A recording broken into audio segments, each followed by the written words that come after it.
পিছনে ঘুরলে সেই তোমার থুইয়া কিভাবে দিল্লি যা মামুর বাড়ি দেখালে কলা খাচ্ছে, আর তোমরা বন জঙ্গলে খালি বাঁচতেছ, আর ধরেই খালি তোমার জেলের মধ্যে ঢুকছে। তারপরে শাস্ত্রে দয়া করে মাছবে তোর মাছু কথাটা তোর মা যদি আসলে তোকে থুয়ে গেল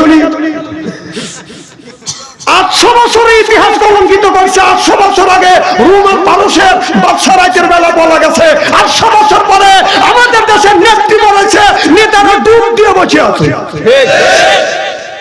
দেশটা দেউলিয়া বানাইছে সাবেক প্রধানমন্ত্রী, দেশটা দেউলিয়া বানাইছে সাবেক প্রধানমন্ত্রী, সোনার দেশটা শোষণ করলো লুইটা পুইটা খাইয়া দে প্রধানমন্ত্রী। কোথায় কামরুল ইসলাম, কোথায় কাদের কাকা, কই গেল সে ওই মহিলার চেতাং কথা। কোথায় রইলেন কামরুল ইসলাম, কোথায় কাদের কাকা, কই গেল সে ওই মহিলার চেতাং কথা। ওই দলের মানুষকে ভাষাইয়া দিল্লি করলে বাসাবে প্রধানমন্ত্রী। 41 সাল পর্যন্ত ক্ষমতায় থাকিবে, নমরুদের মতো দেশটা শাসন করিলে।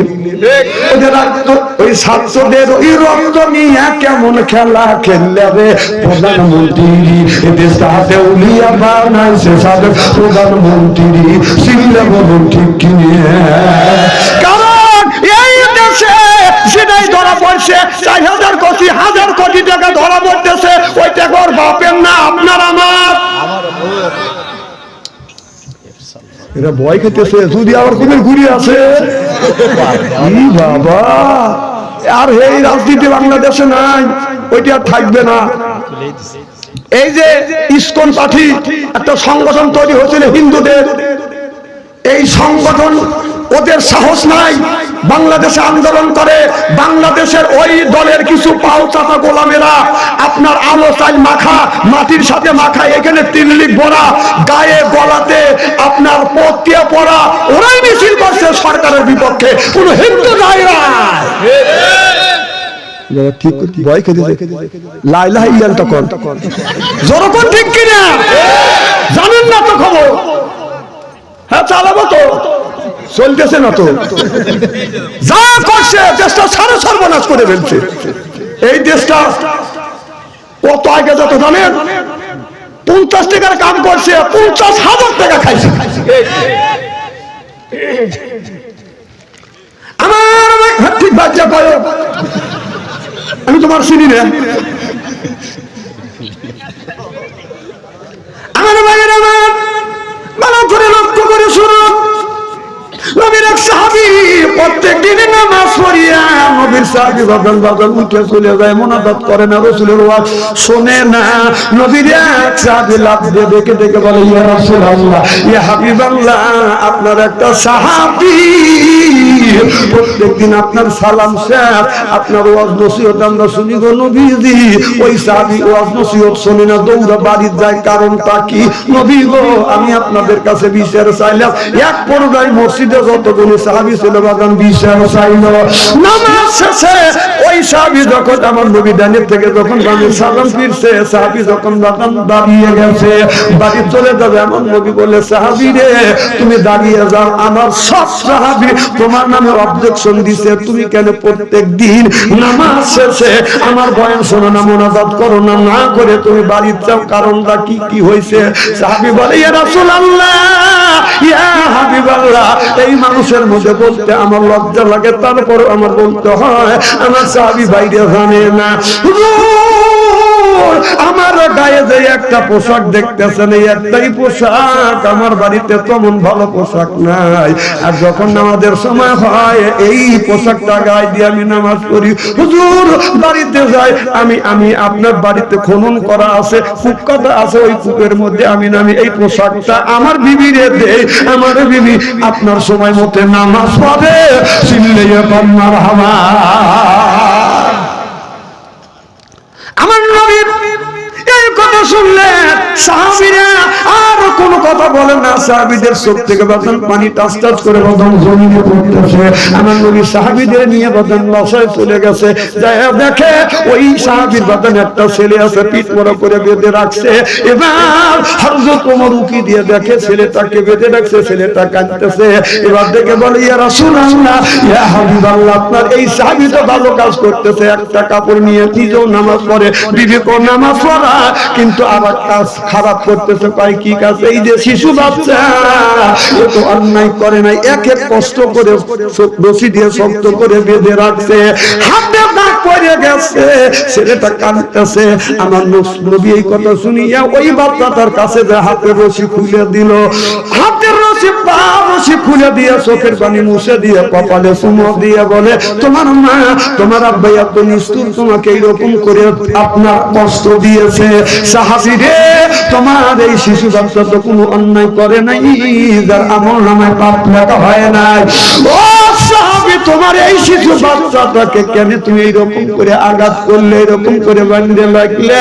হাতে দাগ গেছে। সাহাবী চোখের পানি ফেলে কাঁদলে, নবী গো, আমি গরিব মানুষ, এই যে একটা খেজুরের গাছ দেখতেছেন, এই গাছটা আমার ছিল, আমি 1% জায়গা বেচছি, এই জায়গা বেচার কারণে এই গাছটা এই ইহুদির বাগে পড়ে গেছে।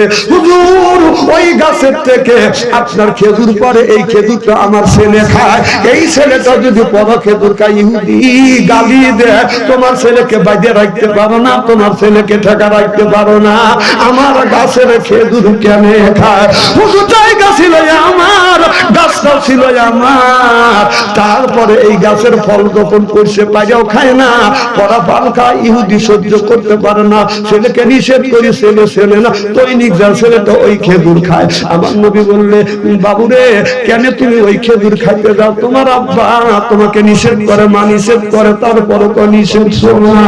ছেলেটা চোখের পানি ফেলে দিয়ে কান্দে, নবী গো, আপনি আমার পেটে হাত দিয়ে দেখেন। আবার নবী পেটে হাত দিয়ে দেখে, শিশু বাচ্চার পেটটা পিঠের সাথে লেগে গেছে। নবী গো, 2 দিন পর পর খাবার খায়। হুজুর ক্ষুধার যন্ত্রণা সহ্য করতে না পেরে, হুজুর আপনি তো বলেছেন জীবন বাঁচানোর জন্য আপনার মরা গরুর গোশত খাওয়া যায় যাচ্ছে।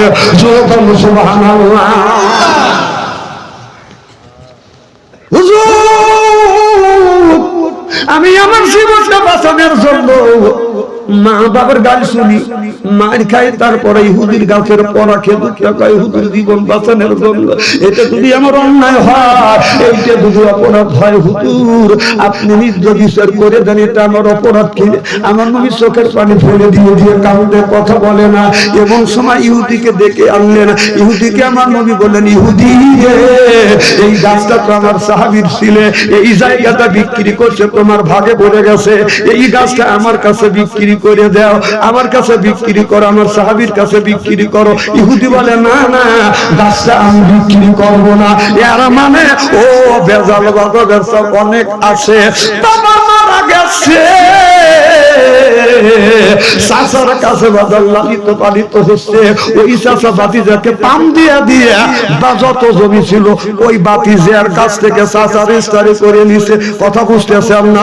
অনেক হাজি আছে, ছেলে আপনার ওই আপনার চাকরি করে, আপনার বছর গেলে বাজান আপনার 1.5 বিঘা করে জমি কেনে, 10টা রেজা গল্প করে, 2 বার আমি হজ করছি।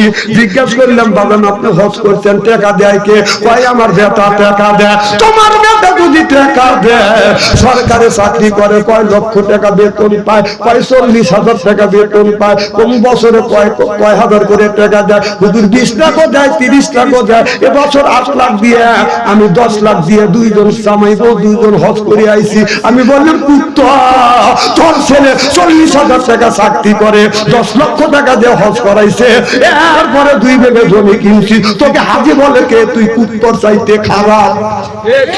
তুই হিসাব করিস না, ছেলে টাকা কোত্থেকে জোগাড় করলো, কোত্থেকে আনলো, ওই টাকা দিয়ে হজ করে খাবার খাইয়া শাস্ত্রে যা হেহা করে লিখকে।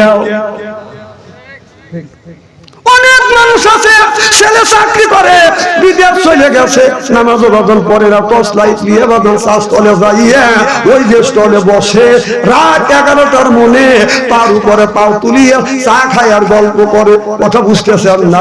যখন যায় স্টলে কথা বলে বাদান, গায়ের বলে ওই যে টাকা আছে, এরপরে বাদান যদি পায় গল্প কেউ করে না বাদান অল্প, তারপরে বাদান খায় খান, মনের মধ্যে আছে গুনগুনি গান, একটু খায় হাকিম বুড়ি জর্দা, শরীর তার গায়ে যায় বুঝায় আমি বড় মদ্দা।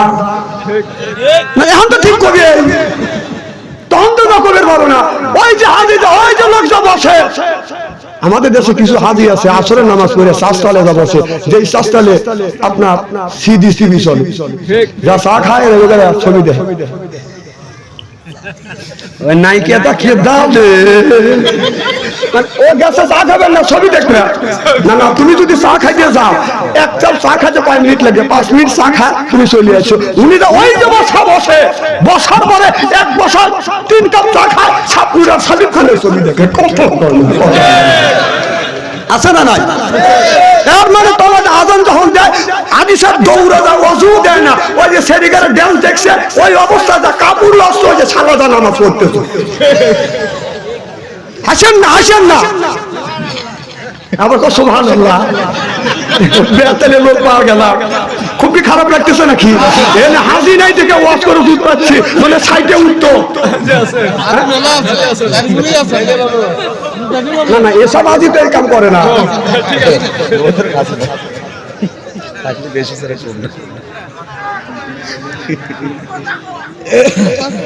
খুব খারাপ লাগতেছে নাকি?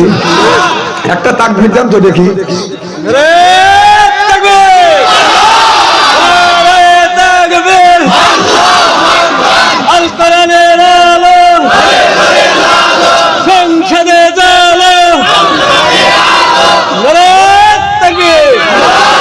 আমার ভাইরা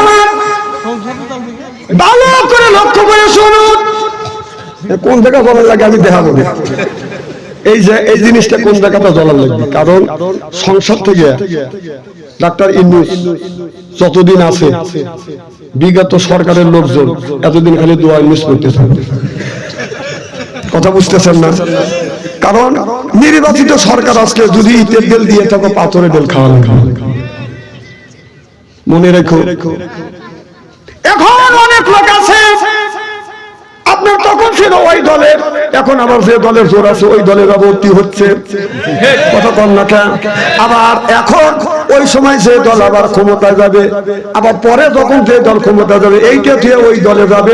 ওই সম্পর্কে আল্লাহ বলছে মুযাবযাবিনা বাইনা যালিকা লা ইলাহা উলাই ওয়া লা ইলাহা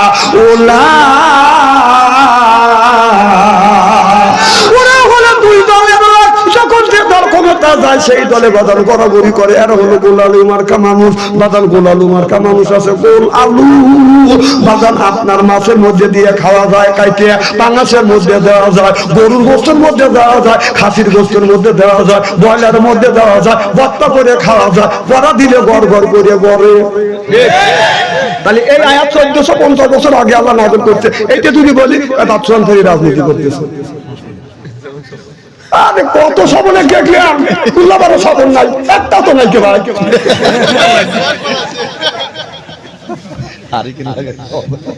কত কবার স্টেজে আসলে ওয়াজে আসে ওয়াজ করছে, কথা কয় না।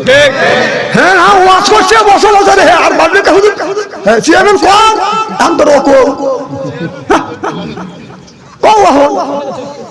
আমার খাওয়া করে রেখে এই যে বসে থাকছি, ও সামনে যায় আপনার গজল গাছে ওয়াজ করছে, কেমনে বন্ধ আরো কম কম।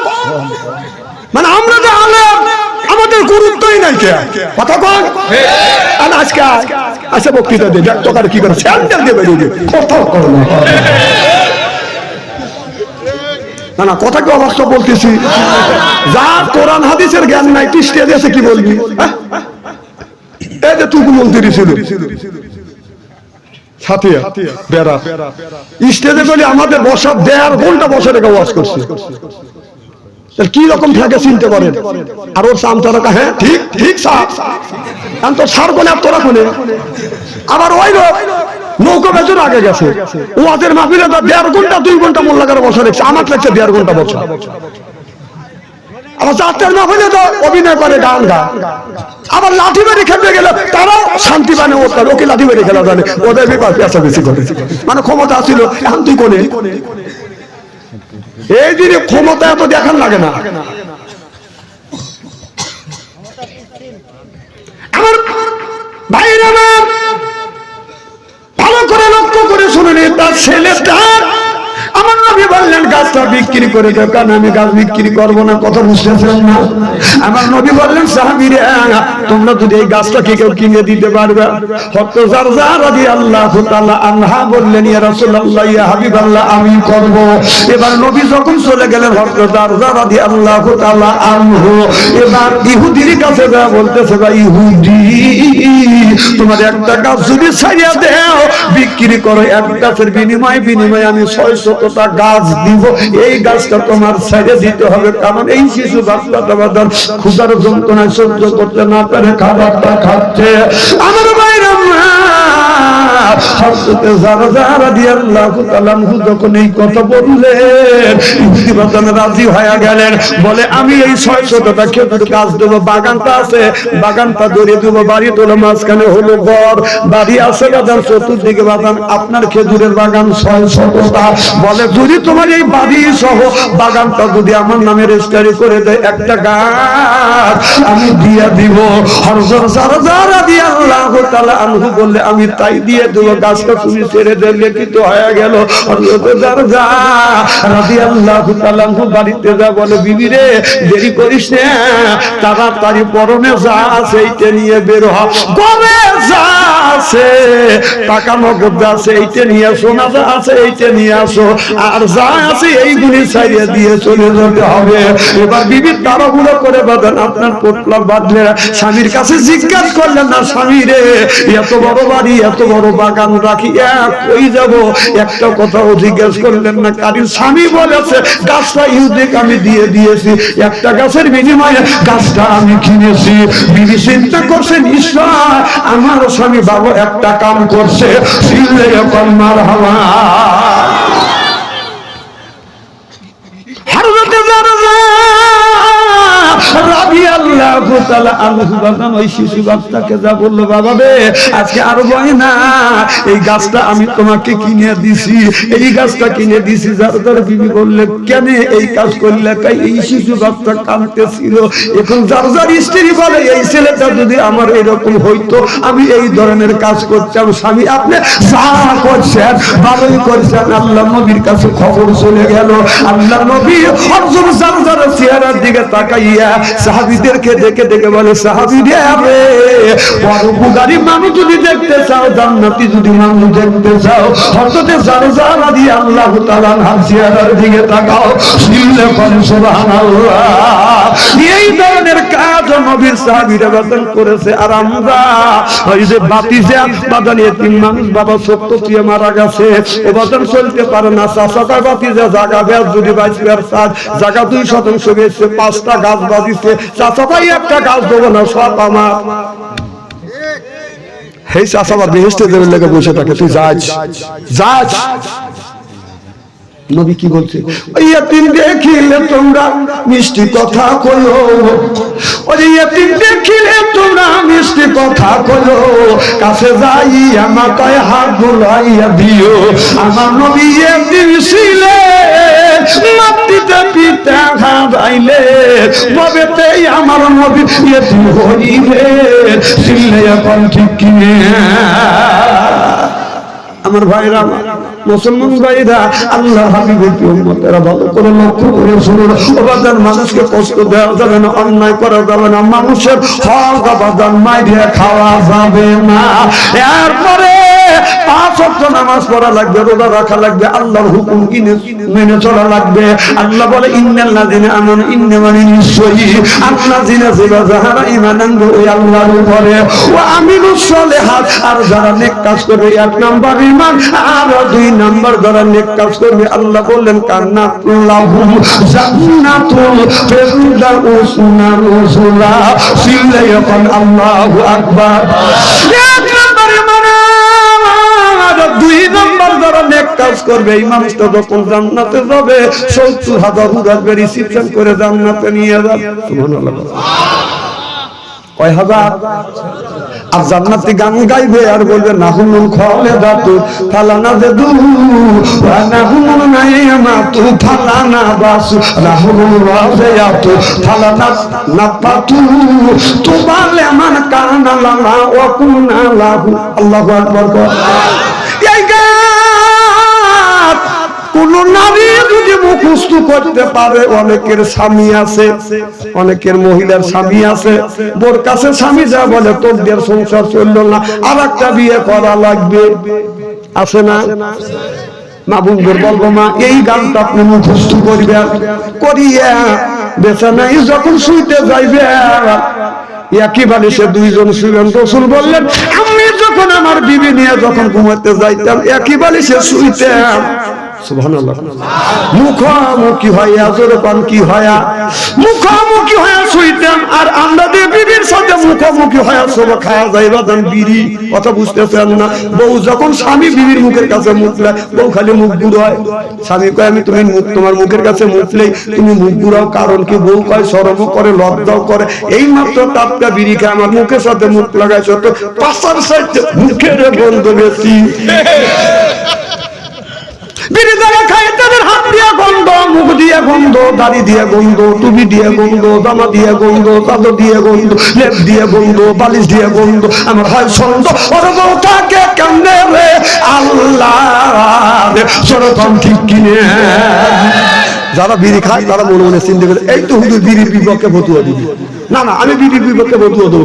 বিড়ি খাওয়া যায় আছে 200 কোটি জায়গা আছে তো বিড়ি খাওয়া। সেই জায়গাটা কোথায় জানেন? বিড়ি খাওয়ার যায় ছিল এই জায়গা টয়লেটের ভিতরে। মানুষ বিড়ি খায় টয়লেটের মধ্যে বিড়ি খাচ্ছে।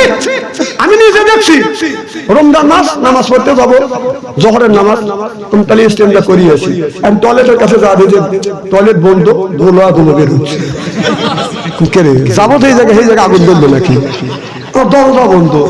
তাহলে আমি নক করলাম, আমি ভিতর থেকে সিগন্যাল দিছে, চিন্তা করলাম মাল ওখান থেকে উৎপত্তি হচ্ছে।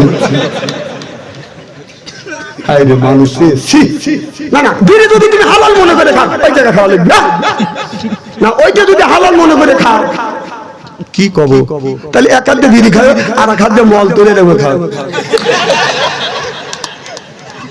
গিন্নে করতেছে তাই না, তখন খাতে গিন্নে করে না। না না, এই কথা বলছি, খাবার কথা বই নেই খেয়ে, খালি আপনি দেখাইছি এরকম করে খাবে, তাই গিন্নে করতেছে। কিন্তু ওই জায়গা বসে এইভাবে কিভাবে টানে,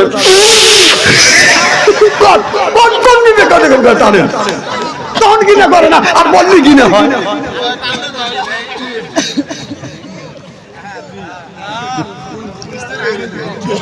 না কথাকে আমি অবস্থা বলতেছি নাকি, এখনই বাদ দেন। আমার ভাইয়েরা, আমার মুসলমান ভাইয়েরা, তাহলে আমরা যে নামাজ পড়ি আমাদের দোয়া কবুল হয় না, কারণ আল্লাহ কোরআন কারীমের মধ্যে বলেছে ও দুনিয়ার মানুষেরা তোমরা কি করো, তোমরা হালাল খাও, কুলুল তৈয়বাত তোমরা রাজাক না, তোমাকে হালাল খাও, এরপরে ইবাদত করো, আল্লাহর দরবারে ইবাদত কবুল হবে। আল্লাহ সুদকে করছে হারাম, আর আমরা মনে করি বাজান আরাম। যারা খায় সুদ ওদের নাই কোনো বাজান হুঁশ, ওদের আপনার হজম শক্তি ভালো, সুদের টাকায় লাগায় আরো, ওদের পেট হয় না খারাপ, ওরা হয়ে গেছে শয়তানের অরিজিনাল বাপ। মায়ের সাথে অনর্গল সেনার গুনাহ হয়, খায় দেহ পায় না ঠিক। যারা কথা বললে না মনে খায়, জোরে কোন কাম বললে হক কথা ছায় দিন, কথা কি আমার? আল্লাহ বলছে হালাল খাও, ইবাদত করো, কবুল হবে, নইলে কবুল হবে না, হতে পারে না।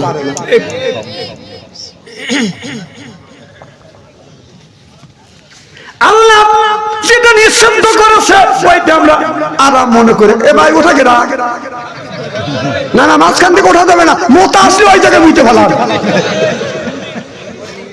এগুলি কি আচ্ছা আপনারা বহুদিন দেখছেন ওয়াজ শুনছেন, কোনদিন কি দেখছেন সত্য কথা বলবেন? স্টেজে আইসা বক্তারা কোনদিন বলছে যে আপনারা বসে থাকেন আমি একটু পেশাব করে আসি? যদি আপনারা বসছেন আমার পেটটা খারাপ হয় সহজে, আমি টয়লেট করে আসি, আপনারা বলবেন পরের বাড়ি খাও দিশে করে খাও না।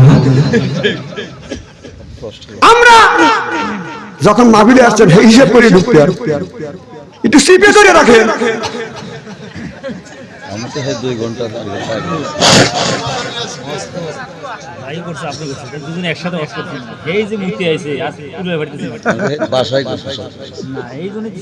ও তো তাই করছে জীবন, তো সে যে 18 সময় কাম দেওয়া হয়েছে, এখনো যাচ্ছে না। দেখছেন 2টা করে ওয়াজ করা লাগে, আর আমি তো হেই যে উঠছি, বুঝতেইছেন? মারহাবা কর, কি যেন বলতেছিলেন? আমি বাচ্চা তো ওয়াজ শুনে আসি না, বুঝছেন? আমি কোরআন হাদিস বর্তমান প্রেক্ষাপট মিলে কথা বলি মানুষকে বাঁচানোর জন্য। আপনারা রাগ করতেছেন যে বাচ্চাদের এসে পেরা বিলেচ্ছে, এই বাচ্চাদের মধ্যে কান্দ কেটা? আরে ভাই, আমি আপনাদের বাঁচানোর জন্য কথা বলতেছি, তো আমার কথা না। আমি কি আপনাদের সাথে উচিত কথা বলে আমি আপনাদের সাথে শত্রুতা হবো কিসের লিগে? না না, আপনারা আমাকে শত্রু মনে করবেন কে? কথা তো আমার না, সব কথা কাজ। ও আল্লাহ কিছু কবের পারেন না, আমাকে নরম পাও। আমার ভাইরা এজন্য হালাল খাবে, হালাল রুজি অর্জন করবেন, ইবাদত করবেন, আল্লাহর দরবারে ইবাদত কবুল হবে। হালাল না খাইয়া জীবন ভরে ইবাদত করলে ইবাদত কবুল হবে না। হযরত মুসা আলাইহিস সালামের জামানায় বৃষ্টি হয় না, তার উম্মতটা যা বলে হুজুর দোয়া করেন, বাজার হাজার হাজার মানুষকে মুসা আলাইহিস সালাম দোয়া করতেছে। আল্লাহ বলে, বন্ধু মুসা রে, তোমার দোয়া কবুল হবে না। কি আল্লাহ, কেন দোয়া কবুল হবে না? আল্লাহ বলে, বন্ধু মুসা, তোমার ওই জায়গায় এমন একজন বান্দা আছে, ওই বান্দাটা সুদ খায় আর আপনার জেনা করে, আপনার সুদ খায় জেনা করে। ওই লোকটা যদি ওখান থেকে যদি বের না হয়, একটা লোকের কারণে হাজার হাজার মানুষের দোয়া কবুল হচ্ছে না, ওখান থেকে বের করিয়ে দাও। কথা বুঝতেছেন না আমার ভাইরা?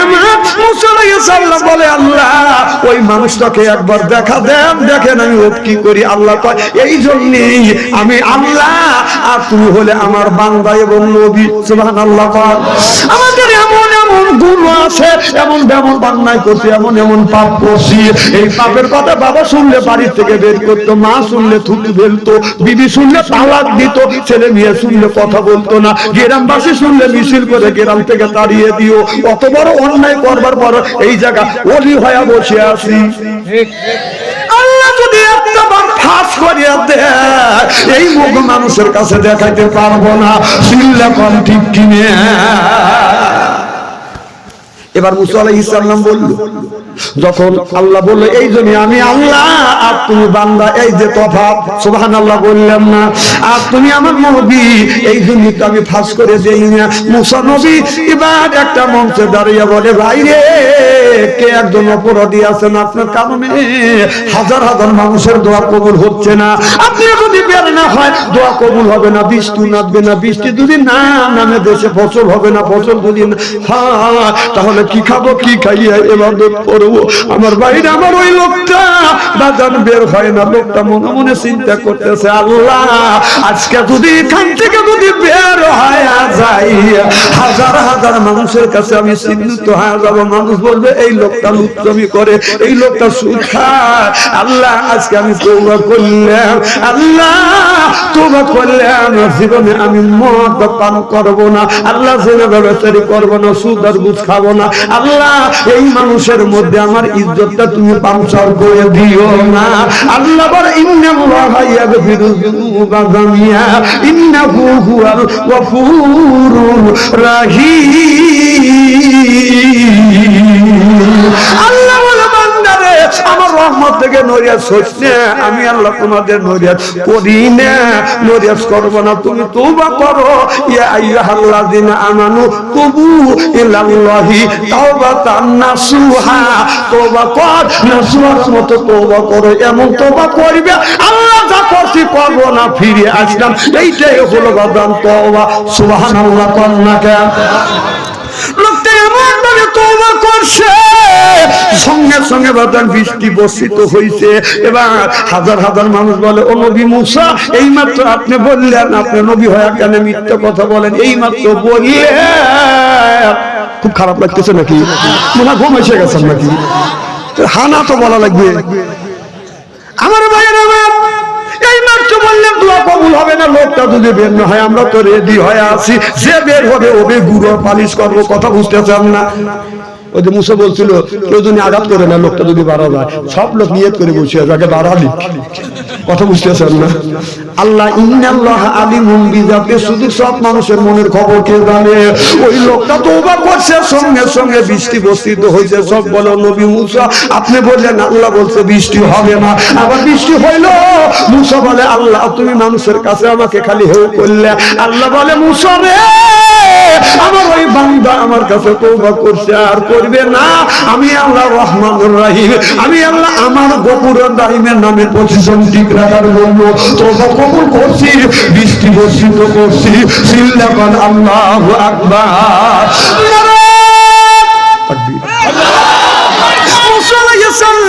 আল্লাহর কাছে বলেছিল রব্বে আরিনি, আল্লাহ আমি তোমাকে দেখতে চাই। রব্বে আরিনি, আল্লাহ আমি তোমাকে দেখতে চাই। আল্লাহ বলে লাম তারানি, কখনো তুমি আমাকে দেখতে পারবে না। না আল্লাহ আমি তোমাকে দেখবো, যদি দেখতে চাও। মুসা আলাইহিস সালাম তুর পর্বতে বাদাম চলে গেল। আল্লাহ বললেন তুর পর্বতের এরিয়া থেকে যত পিঁপড়ে আসো, সাপ আসো, ব্যাঙ আসো, বিচ্ছু আসো, তুর পর্বত থেকে বের হয়ে যাও। কারণ এই জায়গা আমি আমার বন্ধু মুসা আলাইহিস সালাম খেলা করব। যেই জায়গা আল্লাহ আর আল্লাহ নবী মুসা খেলা করবে, ওই জায়গা আর কিছু থাকা সম্ভব। সব বাদাম চলে গেল। যার যা সাপ ডিম বাচ্চা মুখে নিয়ে এলাকা তুর পর্বত ছেড়ে বাদাম চলে গেল। আল্লাহ বলো ও আমাদের ফেরেশতারা, তুর পর্বত তোমরা বেষ্টন করে রাখো। ফেরেশতারা কাতার ধরে ধরে আল্লাহর আরশে আজিম পর্যন্ত চলে গেছে। এদিকে অন্ধকার হয়ে গেছে। আল্লাহ বলে মুসা আমাকে দেখবে? কহে দেখবো। রেডি।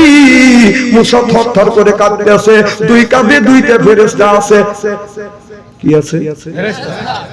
কিরামান কাতিবিনা ইয়ালামু মা লা তাফালুন। দুনিয়া যা আমরা করব কেউ যদি না দেখে, দুই কাঁধে দুইটা বাগান। আপনার বাড়ি বাড়ি কি রাখি আমরা? CC camera. সুবহানাল্লাহ। এখন ফেরেশতা না, দুই কাঁধে দুইটা সিসি ক্যামেরা আছে। এর মানে হলো কিরামানার কাতিবিন। সুবহানাল্লাহ বললেন না? এই সিসি ক্যামেরা বাজার রেকর্ড করে করে রাখতেছে, লেখেও রাখতেছে, ছবি তুলে রাখতেছে। কিয়ামতের ময়দানে আল্লাহ যদি বলে বান্দা এই যে তুমি অন্যায় করছো, বান্দা বলবে আল্লাহ এই অন্যায় আমি করি নাই। আল্লাহ তখন মুখের জবান বন্ধ করে দিবে। অতিকাল্লুমুনা আইদিহিম, হাত কথা বলবে, পা কথা বলবে, সব কথা বলবে। হাত বলবে আল্লাহ পা দিয়ে অন্যায় করছি, আর হাত বলবে আমি হাত দিয়ে ধরছি, সব বলবে চোখ দিয়ে আমি ধরছি। কথা বল আমার ভাইয়ের আমার, ভালো করে লক্ষ্য করে শুনুন। আল্লাহ এই হাতটা বানাইছে ভালো কাজ করবার জন্য, চোখটা বানাইছে ভালো জিনিস দেখার জন্য। আপনি কেন এই হাত দিয়ে খারাপ কাজ করলেন? হাত কিয়ামতের ময়দানে বাজার সাক্ষী দিবে। যদিও আপনি বলেন হাত মিথ্যে কথা বলতেছে। এই যে সিসি ক্যামেরা দুইটা কান্দে রয়া গেছে, এই যে সিসি ক্যামেরা আজকে ওয়াজ হচ্ছে কিয়ামত পর্যন্ত চলবে, এটা কি বিশ্বাস হয়? এটা যদি বিশ্বাস করেন দুই কান্দে, আপনার মন কান্দে কি ফেরেশতা দুইটা সিসি ক্যামেরা লাগা বসে আছে, এটা কি আপনার বিশ্বাস হয়? তাহলে কোন জ্ঞানে আপনি মিথ্যা কথা বলেন? কোন জ্ঞানে আপনি বউ মারেন? এই হাত দিয়ে মানুষ বাঁধান বউ এমন মারা মারে। রাসূল বললেন যারা বউ মারবে, আমি নবী বললাম আমার নবী তিনটা জিনিস ভালোবাসেন। এক নাম্বার খুশবুকে আতরকে, দুই নাম্বার মা জাতি নারী জাতিকে পছন্দ করতে, তিন নাম্বার নামাজ পছন্দ করছে। তাহলে আমার নবী মহিলাদেরকে ভালোবাসে, সেই মহিলাকে কেন সুন্দরে ধরে মারে? একদিন মা খাদিজা রাদিয়াল্লাহু তাআলা আনহা নবীর কাছে গেছে। আমার নবী ওমি চুল ধরছে, খাদিজা চুলে ধরে চুমা দিছে। সুবহানাল্লাহ। স্বামী বিবি চুল ধরে চুমা দেওয়া নবীর আদর্শ ভিত্তিক সুন্নাত। সুবহানাল্লাহ। এই যে আমাদের যে বউ আছে চুল ধরে কেউ চুমো দিছি, হাত তুলে দেখান তো দেখি কে চুমো দিছেন। একটাও তো পাইলাম না। মামুনেরা শুনে বলতেছে ভালো কথা বলতেছে, চুল তো মারহাবা কোন। দেখেন এখন এত লোক আছে দুনিয়ায়, ভালো লোক এখনো আছে, বিয়ে করবার নিয়ত করছি।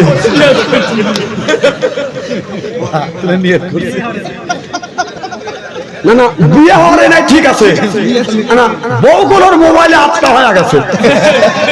কথা কন, এক একটা ছেলে মোবাইলের মধ্যে প্রেম করতে করতে প্রেমের সেঞ্চুরি করছে, 8টা প্রেম করছে, বিয়ে করছে, ওইটা হচ্ছে 9টা।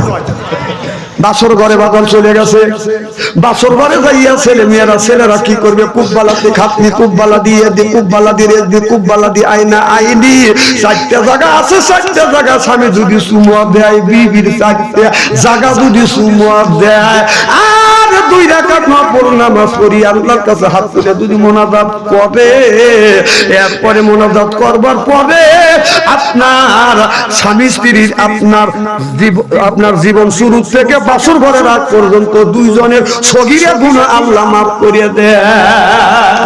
ওই বাসর ঘরে যাইয়া স্বামী নামাজ পড়ে না, সবার উপরে বসিয়া খালি গান গাচ্ছে আর মনে মনে চিন্তা করতেছে আমি মনে হয় সলির জিনিস পাইছি, যা গান গাইতেছে, দিদি আমি ঠকি নাই, আমি ঠকি নাই রে। বউ কয় আজ কইলো বাসর ঘর, দুজন ইবাদত বন্দেগী করবো, দুঃখে সুখের কথা বলবো, তুমি আনন্দ করতেছো। বিবি আজকে তো আমি আনন্দ পাইছি, পাইনি এত জীবনে, কারণ ও জানে যে 8টা জানে ঠকাইছি, আমি মনে দিচ্ছি। কি হয়েছে তখন আবার স্বামী আমি দিদি আমি ঠকি নাই, আমি ঠকি নাই, তুমি আমার 9 নাম্বার বিবি। ও সর্বনেশ আবার আগে 8 টাকা তোর দিয়ে 9টা। বউ আসলে দাঁড়া, এই কথা শুনে খাটের উপরে থপথপ করে বসে, স্বামী কয় তুমি থপথপ করে বসলে কেন? অল্পের সাথে আল্লাহ কানের বগল দিয়ে বাঁচাইছি। যেমন তখন বলে কার স্বামী আমি ঠকি নাই, আমি ঠকি নাই, তুমি আমার 10 নাম্বার স্বামী রে। আমার আগে 9 টাকা তোক দিয়ে 10টা। এই কথা আল্লাহ বলছে আল খবিসাতুল লিল খবিসা ওয়াল খবিসুনা লিল খবিসা, অর্থাৎ খবিস মার্কা মিয়ার ভাগে খবিস মার্কা বাদান ছেলে মিলবে, খবিস মার্কা ছেলেরা ভাগে খবিস মার্কা বাদান বউ মিলবে। ঠিক, তুমি 8টা কাম দেয়া বাদে শরীর পয়সা, ওই 11টা দেয়া দিয়েছি। ভালো খুব খারাপ লাগতেছে মনে হয়, মারহাবা একটু জোরে পান। কখন উঠছে আমি গড়ি তো দেই দেখে, 12টা পার দিয়ে গেছে। মারহাবা কোন নারায়ে তাকবীর, আরো কি চলবে?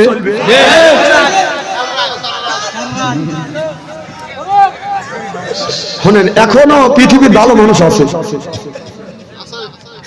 ভালো মানুষ আছে।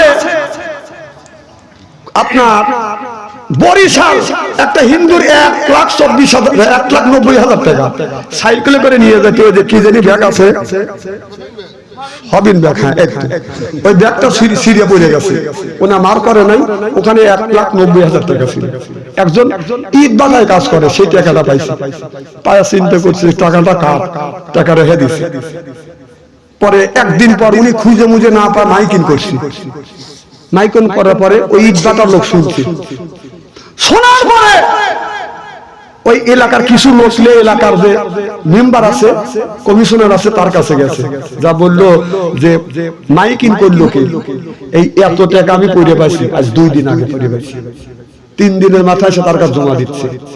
ওই খবর পাইছে, দাদা দে উনি কাজ করছে, সুযোগ নিয়ে লোকজন নিয়ে আসছে, এই টাকাটা যার টাকা তাক দিয়ে দেবে। লোকটা হিন্দু, তার ডাকে নিয়ে আসছে, আপনার টাকা আর গেছে, যে হ্যাঁ আমি মাইকিং করছি 3 দিন হয়ে গেছে, টাকার ভরসা ছেড়ে দিয়েছি, টাকা পাওয়া গেছে, টাকা ওনার হাতে দিয়েছে, উনি বুঝে গাই টাকাটা আমার দেবতা। তখন বললো যে আপনি যে টাকা যে নিলেন ছাড়ে তো দিছিলেন, টাকা যে পাইছে, বলতে ওই লোকটাকে আমি দেখতে চাই, কিছু পুরস্কৃত করবো। লোকটা বললো আমার পুরস্কৃত হওয়া লাগবে না, পুরস্কারের দরকার নাই। লোকটা গোপন করছে, তার হাত ধরে ধরছে, আপনি তার সাথে আবার দেখা করেন না, আমি যে টাকা পায়া পাক দিয়ে দিছি। এখনো ভালো মানুষ আছে এই জমিনে, কথা বল না কে? আর সুদ খায়া যা লেকচার বলো, তাই না? সুদ তোর মসজিদে যা লম্বা লম্বা লেকচার মারে তোর কথা বলতে গেছে কোথায় থেকে সুদ খাওয়া আগের কাতারে যাবো ঠিক বেটা তোর কারণে মানুষের মুসলিম নামাজ হচ্ছে না, তোর কারণে দোয়া হচ্ছে না, সুদ খাওয়ার কারণে গ্রামের যত গজব আছে সুদ খাওয়ার কারণে গজব আছে। কোথায় বাধা? তুই অন্যায় করবি, তুই গজবের বাকি সব হবে নাকি? আজকে ওয়াজ করতেছি, আগামী বছর কমে যাবে, সুদ করতে হবে। আমার খালা তোমার জ্যাঠা তোমার ভুয়ো তোমার একটা বক্তা আছে, টাকা পয়সা আমি দিয়ে দেবো, আমার বাড়ি খাওয়া দাওয়া করবে, ওদের সুদ খায় বিরুদ্ধে কইছি। তো বাঁচানোর জন্য তোর পেটের অসুখ হয় না, ওর হজম শক্তি কি যা পায় তাই খায়।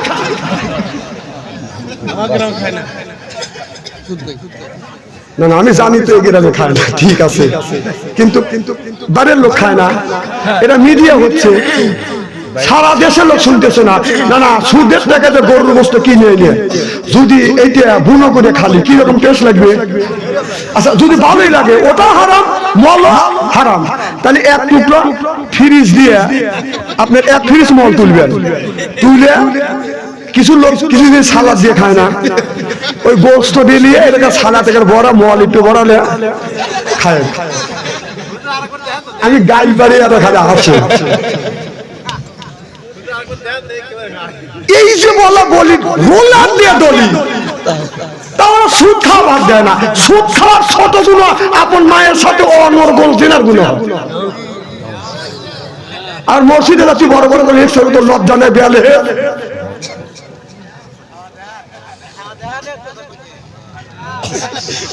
ও খাওয়া দেখা লেগে আমার